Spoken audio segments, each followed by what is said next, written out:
শীতকাল চলে এসেছে বলে সকালটা তো এখন আমার রেড জুস দিয়েও শুরু হয়, কারণ সত্যি কথা বলতে এটা অনেক দিক থেকে খুব হেল্প করে, অনেক কিছুর দিক থেকে।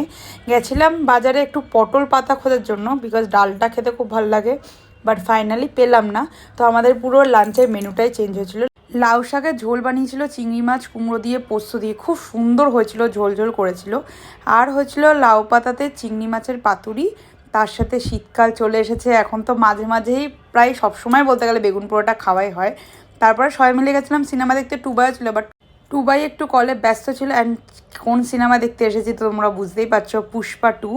ফিল্মটা জাস্ট দুর্দান্ত লেগেছে আমার, বাট কী জানো তো অনেক লং, ঠিক আছে, 3-3.5 ঘন্টার মতন মুভি, বাট হ্যাঁ ভালো, বাট একটু বেশি টেনে ফেলেছে। রাত্রিবেলায় 1:30টার সময় এসে চিকেন মোমো খেয়েছি, বিকজ মা এটাই করেছিল চিকেন মোমো।